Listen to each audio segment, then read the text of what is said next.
Welcome to Nomadic Diaries, a podcast revealing secrets of life lived overseas. We use storytelling to deliver insight and information on what it takes to live, love, move, and travel across the globe. Our guests are professionals from the world of global mobility. We hope that by opening their diaries to share their wisdom, that you, our listener, can benefit and enjoy more ease and grace in your expat life abroad. Hi, everybody, and welcome to Nomadic Diaries. We are excited that you're here today, and we hope you'll enjoy this very special episode. And we invite you to listen, to share, and to subscribe and tell your friends. It is my pleasure today to introduce my co-host, Sharon Fields, who is currently geographically located in La Paz, Mexico. Welcome, Sharon. Thanks, Doreen. Welcome, everyone. Yes, I feel a bit like the old days with the news reporters reporting live from La Paz in the Baja of Mexico. So we're very pleased to have Nory Contractor with us this morning. I kept running into Nory in San Miguel. We didn't really know each other, but she has an infectious smile and radiance about her that just attracts people to her, and you want to know more about her. So that's why we have her on today. Let me read you just a little bit about Nory, and then we'll start the conversation. Nory is originally from Cuba. She spent 46 years in Miami, Florida, which is an incredible experience in itself. And she came to San Miguel 9 years ago. Before coming to San Miguel, she held positions at Humana and United Healthcare as Director of Community Relations. Prior to that, most of her life in education, and eventually held the office of Campus President at National School of Technology. When she came to San Miguel, for 6 years, she was the executive director at Patronato Pro Niños. And I promise that I said that right. I've practiced on that so many times. It's one of San Miguel's largest NGOs. She's a member of the Midday Rotary Club, a mentor to a student at Jovanas Adelante, and one of the founders of Mano Amiga.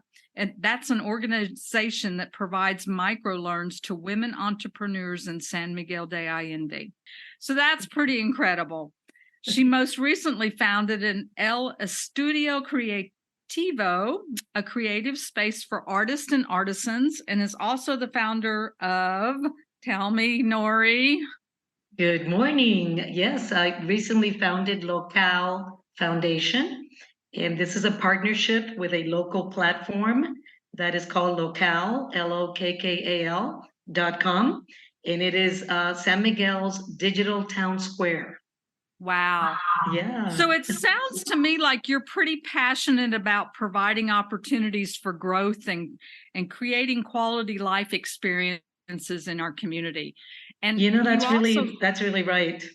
You also said that the topics that interest you are service above self. Tell us a little bit about that. Well, I can't help but to wear my Rotary badge. I'm a member of one of the two Rotary clubs that are in San Miguel de Allende, and it is called the Midday Rotary Club, and I like to define it as the English-speaking club. Many times people say to me, "Oh, do you belong to the American Rotary Club?" And I say, "No, we're both Mexican Rotary clubs. We're all in Mexico. One is a Spanish-speaking club, and the other one is an English-speaking club. And that's the one that I'm a part of."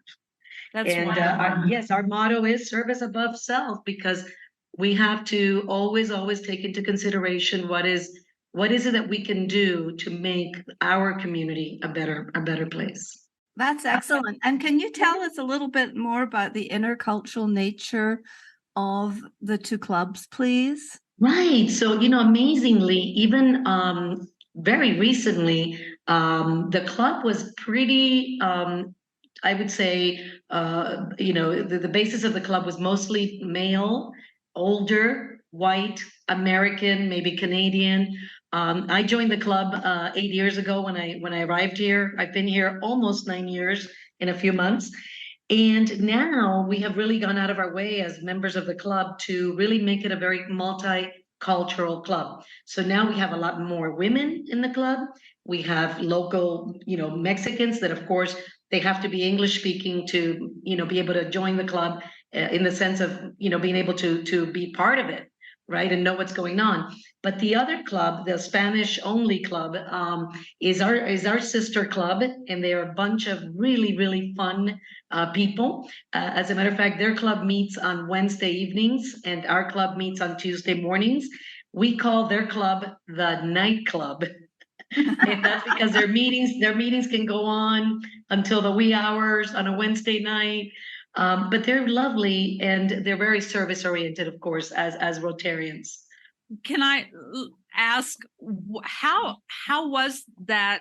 How did it change the dynamics of the group and of the feelings towards the women coming in and disrupting the manly club?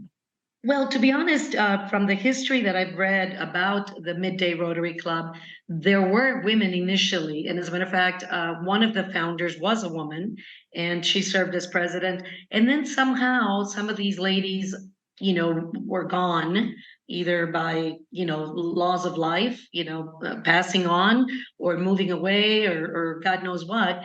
And then the club kind of became a little, men-centered, but it wasn't that they didn't want women in, of course not. Mm-hmm. Our club is beautiful and inclusive, and it's just that somehow that occurred. And then as we got new female members, we realized that we needed to reach out to the community and become a little more inclusive. And we did a little, unofficial campaign, if you will, just us women inviting other women, the few Latinos that were in the club inviting other Latinos, and that's how it happened. And some younger people inviting younger people. So that was wonderful because we averaged the age way down. One of the things I've been really impressed as a witness of this organization here in San Miguel, in full disclosure, my husband and partner is a member. I am not, but I have always encouraged him to participate because I think that Rotary has some wonderful principles. But one of the things that we seem to be seeing now is women who have retired here. I can think of like 3 or 4 right now, and they're women who have retired, who have, like yourself, Nory, vast experience in running companies, organizations, corporations, supervision. And now that they're retired, they're not tired, they're actually rewiring themselves. So they're rewiring themselves into this new iteration. And isn't it fabulous that you get all these skills? It really is. And we have such a vast variety of people and people who have had incredible experiences. In full disclosure, I'll also say something. We invite 3 Tuesdays a month. There is an invited speaker, different topics. And I have to tell you that, Doreen, I think I made a comment to you about this. I thought that your presentation was probably hands down the best presentation we've ever had. So honestly, I'm going to plug that in there for your listeners to know that, you have really some great information and experience to bring to San Miguel as well. So thank you for that. Well, thank you. Thank you for noticing, and maybe they'll invite me back in a couple of years. I hope so. I hope it won't take that long. I'd like to sort of segue the conversation here, if this is okay, to tell us a little bit about what it's like to be truly multicultural, because for the listeners' edification here, Nory grew up in Cuba, and so now she's living in San Miguel, Mexico, via via Miami. Can you tell us a little bit in a few sentences about that life journey and how you grow through that? Because we live through it, but I think you're a person who grows through it. Oh, yes, most certainly. So, yes, let me just clarify. I was born in Cuba, and you'll all know my age now after I say this. I was born in 1962. And in the summer of 69, my family migrated to Miami, Florida. In order to do that, my father had to cut sugarcane for the government, Fidel Castro, for free for almost 2 years. He was out in the campo, in the fields. And then we earned our right to leave the country. In doing so, we left as migrants, we left as refugees, political refugees, and we came to the United States. Of course, I didn't speak English, but being so young, within a few months, my brothers and I, we both spoke English right away.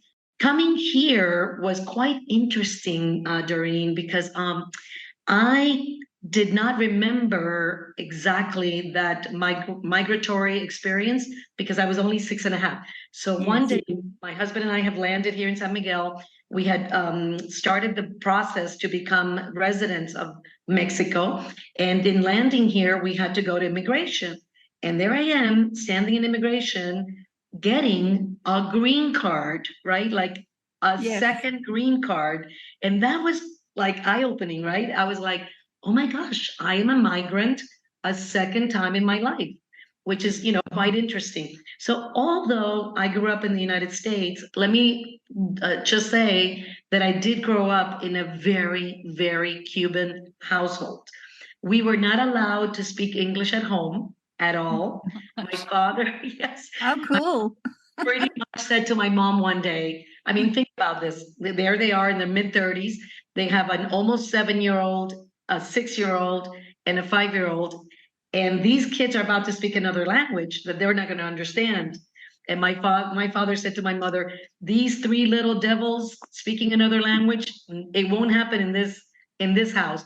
Looking back, it was great because he made us very bilingual. I am completely fluent in Spanish. So that was wonderful. Yeah. So landing here, I'll tell you some other things that I think are really interesting. So people think that if you're Latino, we're all the same. Almost like saying the British and the Irish and Scottish. The Americans are all the same. We're not. On top of that, geographically, also makes a big difference. So people that are Caribbean, we're passionate, hot-tempered, a little crazy, a little noisy, a little loud. So I come here, and also geographically, San Miguel, has its own culture.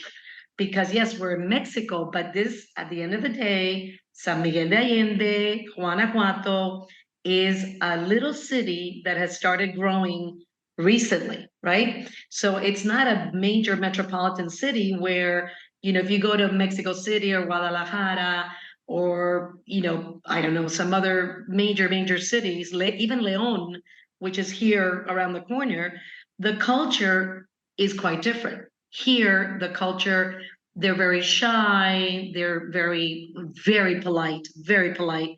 So imagine the clash, because, Cubans were like loud and we're like, give me this information quickly.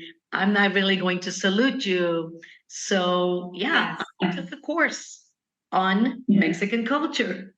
I've noticed even within Mexico and the different regions, they have their different slangs, they have different cultural activities. Even I came here during Day of the Dead and there was nothing, there might have been a couple of altars in a couple of restaurants, that family-owned restaurants. I did hear later that they had some bands and some things up in the Jardín or their gazebo area, but it was gone in one night. That's it. Not like San Miguel, who it's all. Yeah, so it's very interesting. It is very interesting. It's a big country. I understand that, but it's all different everywhere. So we have to be prepared for that and be patient and understanding of all the different cultures? Sure. I think one of the best things we can do when we migrate to another city or country or area is to really be able to understand the culture, is to find out if there is someone that's a bit of an expert that you can maybe, take a course with or have a conversation with. So I was very fortunate in that early on, a very dear friend of mine who still resides here, Mary Ellen Colon, she's an anthropologist. And she had started these courses on understanding Mexican culture. And honest to God, when I first went and sat at that, grouping, because it wasn't even a formal class at that point, I did it as a favor to my architect because he was her architect and he introduced us. And I thought in the back of my head, well, surely this is crazy that I'm going to sit there. What am I going to learn? I'm Latina. Well, it was a whole other world. Right. Yeah. Right. And that's excellent. I did not know that someone had been doing that. That is such a service. In intercultural relationship field, we have a name for that kind of person. We call them a cultural mentor. Yes. And I always recommend to anyone who's either launching to move overseas or coming back home, even especially coming back again, I recommend that you have a cultural mentor, because a cultural mentor can help you either understand some of the transgressions when we put our foot in it, or they can help prepare us to go into situations where we are navigating a different culture. And I think a cultural mentor can be anyone. It can be my cultural mentor is our contractor architect next door neighbor. There you go. And he is, he's got such a great sense of humor. And he just laughs at us and the crazy things we ask him sometimes, and vice versa.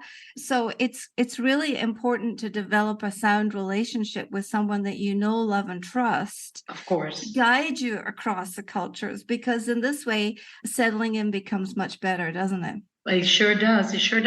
It made me understand a couple of things that I knew in the back of my head, because I grew up watching Mexican telenovelas. Oh no! And that was funny. No. That was funny, right? So in the telenovelas, there would be moments that things would occur, especially as I was a teenager and I was understanding some love relationships a little bit better. And I would think to myself, this is not normal. There is no way that they would say this. Well, guess what? In this culture, that was normal. But I had to learn that. Because in my culture, some of those things were just not normal. Yes. And I know that you work with some of the organizations, Amiga, that provides microloans to women. Yeah, so Mano Amiga is the name of the organization. Mano Amiga started as a conversation around my dining room table back in 2018. And it was myself and 5 or 6 other women. One day I got to remember the exact number, because things have flowed a little bit. There are 3 of us that still remain as the core group. This year I happen to be president of the board, but Mano Amiga has given out $1.5 million pesos to over 80 women, local women only, for their own businesses. So we help fund and help market their businesses. But in order for them to qualify for these loans, they have to take finance courses with us. And we have partnered with another organization that does micro lending that is called Apoyo. And Apoyo is a wonderful organization that, has been in San Miguel for, I think, almost close to 20 years. And as a matter of fact, Apoyo is an organization that my Rotary Club, has a partnership with. So it's all really beautiful how we can together really strengthen the community from within and really understand what are the needs of the community. Because originally we wanted to, at Mano Amiga, come up with maybe a product or a service that we could help these women gain. And then brilliantly, a few of the women in the group said, no, we don't need to bring in something. We need to help them really grow and strengthen the knowledge that they already have, whether it be something that they knew how to make that was artisanal, or something that was new to them themselves, but that they had a passion for that product or service. Mm-hmm. I think what's really there's many things that are fascinating about this. I'm really curious as to how your intercultural training, or with your anthropologist mentor and your architect, did that assist you when it came to building these kind of cross-cultural relationships? And can you be specific about how that works for us? Yes, that is quite the topic, actually, Doreen. So let me peel the onion back just a little bit. So I did spend 6 years almost as the executive director at Patronato Pro Niños. And to put it to you in a nutshell, Patronato sees on average close to 10,000 children a year. And imagine those children come with adult relatives, right? So in a given year, you're in contact with about 30,000 people that are from this culture here.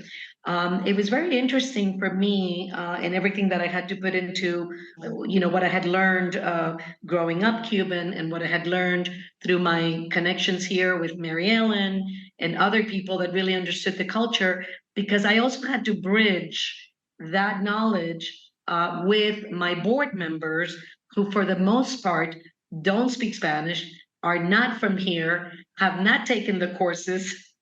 And so Exactly. that gap was even bigger, right? So many times I would have challenges, regarding that. For example, let's say that we wanted to run a campaign, and the campaign in English might be called, something very direct, as we Americans can be very direct. Bring your sick child in, Yes. And here in the culture, if that sick child has something that represents a shame or a burden to the family, they're going to just, raise their hand and bring that child in. They're going to be hiding that child. So how do you bridge that, and how do you really communicate with those folks? It has to be in their language. So that the reason why I'm saying this is because in the work that I do today, I find it very critical that we understand that even if we want to help, we have to do it with a language and with manners and with a way that really fits with the culture here. Exactly. And in order to do that, we have to be good students of understanding the culture here. Yes. And one of my frustrations is constantly, and this actually is a frustration personally, but also socially, is that I think we don't understand that when we enter a new culture, that we change it. And so every person who has come here, like Sharon came from Texas, and she brings her wonderful Texan self and her sense of can-do-ness. And from Scotland, I bring, different sensibilities, different sort of thinking sometimes. But we all change, we contribute to the community here in some way. And by being here, we're changing the culture. And I get frustrated because I think sometimes as expats, we don't take responsibility for that because we're not aware of it. That's like 99% of it is blind. We can't see it. And so I just want to sort of, in this conversation, paint that red and draw everyone's attention to the fact that if we are going into a different culture, it's really important to know that we have some responsibility because we are disturbing the force a little bit. What do you think? I think you hit the nail on the head. And of course, there's some change that we want to be able to, make happen. And I'm going to give you a really prime example, because in the work that I do now, Locale as a second level foundation or umbrella foundation, our work is to strengthen the local NGOs. Yes. And so imagine, I'm working with a particular NGO that deals with, the ecology of our area here, and the changes that are taking place that are not all good. Now, it's interesting because some of the changes that we want to bring are changes that are happening all over the world, like more awareness, water, reserving water and using Yes. water responsibly, right? And things like that, not polluting. But when we ask ourselves, is it that the culture here really doesn't know that? No, maybe not. I'm sure that the ancestors that were here really did understand that. What happened here, like it happens in any other place of the world, is that, modern things start to clash with old ways. And there is that process and that change, right? So yeah, so I think that if I were to take a young, maybe 25-year-old young Mexican from here and sit him next to his grandfather, we would have two very different cultures in terms of, how to conserve water, how to produce their own food. It's always very shocking to me as a Cuban that there aren't more families here that produce their own food. They don't have their little orchards or their little, we call them huertos. Here they say huerto with an H, not muerto, like dead, huerto. Here they say, oh, the soil is not good. But there are so many good alternatives. For example, for very, very little, and sometimes even donated, they can actually get the dry lirio, which is the jacinth, the water jacinth, from the presa, which when left in the water can be viral, but when dried and used as compost can be really good. And why don't they do more of that? So one of the things that I'm very interested in is bringing the culture back to the local people because they already knew all this. Somewhere along the line, they just forgot about it. And extract as much wisdom out of the elders as you can. Absolutely. They are revered. They are so important in this and really in every culture. So one of the things that I do love about multiculturalism is that we have more similarities than we have differences. Really, revering the elders. Well, if you really sat down with an Italian, someone that's, British or from Ireland or India, Cuba, that is going to be a similarity. Taking care of our elders, listening to what they have to say. It's not a difference, really. Yeah, our food, all the foods, if you really think about it, they're all so similar in all the different cultures. We just put different spices Exactly. And it's interesting. It's interesting. Yeah. Absolutely. Mm-hmm. So what is your vision for Locale, which is, let me just mention what it is. It's a beautiful 2-story studio with an office upstairs and sort of a classroom or a gathering evento center downstairs. And it's very bright and modern. And Nory has done a lot with this space to make it very welcoming. And I was fortunate to be able to take a social media workshop in that space. I would just love to know what is your current passion and your vision of how to use that in the way that you're supporting the NGOs and the charities here in San Miguel. Thank you for that question. So let me explain a little. So Locale as a foundation has its offices in this given space that is right across the street. For local people, you would know Luna de Queso, but we are on Josefina Orozco. All I needed was basically that little office space upstairs, but then I had this really nice space available downstairs, and I just kept thinking, what good and positive and community involving thing can I do with this space? So the idea of El Estudio Creativo came about. So the creative studio is the space that sits on the ground level there. And that space is intended to allow people that have something to offer to be able to use it. I've got people that are offering painting classes. I've got, as a matter of fact, tomorrow, a lovely woman came to me recently, and a group that is for cancer survivors uses a space to meet. Excellent. And, yes. And the space is offered on a donation basis. So if you're giving a community service and that service that you're giving is free, then the space is free. If you're charging something like for a painting class or I don't know, a macrame making class or something of that nature, then a kind donation would be, very welcome. But that's how we're using that space. We are now reaching out to some local artisans. There is some crafting here that is really valued and revered.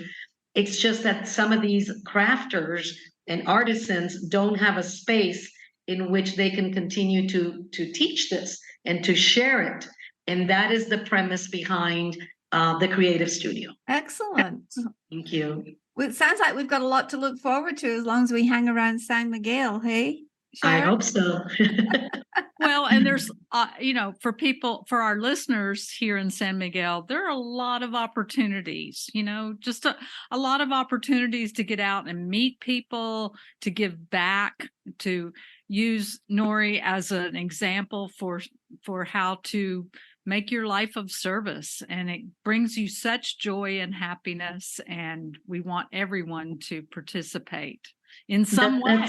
That's really wonderful that you said that, Sharon, because as I was thinking about this podcast and the work that you ladies are doing, I believe that one of the best things we can offer people is if you really want to learn about the culture and you really want to immerse yourself in it, go out and find where you can be of service. And the most that I've learned here was exactly that, going out to the campo and connecting with local people. And that's something I want to mention. So I have a pet peeve. I absolutely cannot stand when people say, well, I was outside of San Miguel doing such and such. And I'm like, where were you? And they mention the name of the community. And I'm like, you were not outside of San Miguel. You were inside of San Miguel. You were outside of Centro. So one thing that, people that come here should know, San Miguel is not just the beautiful center of town where the Jardín or the main garden or town square and the beautiful pink church sits. I can take you from Centro and I can drive you for about an hour in almost any direction, and you are still in the municipality of San Miguel. San Miguel is made up of 535 named communities, and I have the list. Yes. Wow. Those communities can be as small as one little ranch or rancho that has a family of 8, and they named it a community because they have a local presence of someone that's a leader. They might have negotiated a land deal. And then you can get into a bigger community that has, an elementary school, a middle school, high school, and has a couple thousand people in it. And that's a community. But it's still San Miguel, and their mayor is still our mayor. Wow. Same government. Same, yes. John had shared that with me, actually, and that was a big surprise to me. That I think that sort of relates to the part about the parochia as well, doesn't it? Because we have this beautiful, beautiful cathedral-like structure in town, but it's not because we don't have a bishop. It's a community. They call it, what's the word for it? Well, parroquia is parish. And it's a parish. Right. And under the Catholic Church, we cannot have a bishop here because of the population size. We have a bishop in our nearby city of Celaya, and there we do have, a cathedral, which is beautiful. I recommend people to go see it. But Celaya gets a really poor rap, and it's not. It does, but you know what? I love Celaya. I've been there too. Many times. I love going over there. Me too. Yeah. But we do have a beautiful parish. But it's really sad when people think that San Miguel is just that center with fabulous stores and restaurants. Wow, when you go out into one of these, communities that are part of the city, you really get to know the people, and the kindest, most loving, beautiful experiences will happen there. This has just been absolutely fascinating. We try to keep our episodes to about 28 to 30 minutes, Nory. So we just have a couple of minutes. Sure. And in closing, can you give us one nugget of wisdom? Because we're obviously going to have you back again. Oh, I would love that. Give us Definitely. one little nugget of wisdom that you would offer to anyone coming to San Miguel for a short or long visit. Wonderful. Well, I think that one of the things that has really touched me is that San Miguel has allowed me to slow down in the sense of really connect, right? So I might be busy doing a lot of things, but believe you me, when I'm sitting with that individual person, really understanding maybe, a woman that needs a loan or, the needs of an organization, really slow down because this country and this city will really take you in and rock you in its arms if you connect with the culture here. If you want to come in and just be yourself and not appreciate the things that this place has to offer, it is going to send you back home. It's not going to accept you. And somehow you will not fit in. I remember very early on arriving here, I met a woman and it was her goodbye party. And I came up to her and I said, "Oh, I'm so sorry that we're meeting and you're already leaving." And she said, "I can't wait to get out of here." And I thought to myself, no wonder you're leaving because there was no place for you here. Yes. So just, slow down, take in the culture. It's beautiful. Connect. Try to connect with someone that's been here that can really show you the ropes. I was very lucky. I met a couple early on, and they've been here about 13 years when I arrived here. So imagine now they've been here, 23, 24 years. Do that and find in your heart, where is it that you want to be of service? What is that great treasure that you have that you want to share with someone? And That's those such great questions are great because those are the questions you need to ask in order to belong anywhere.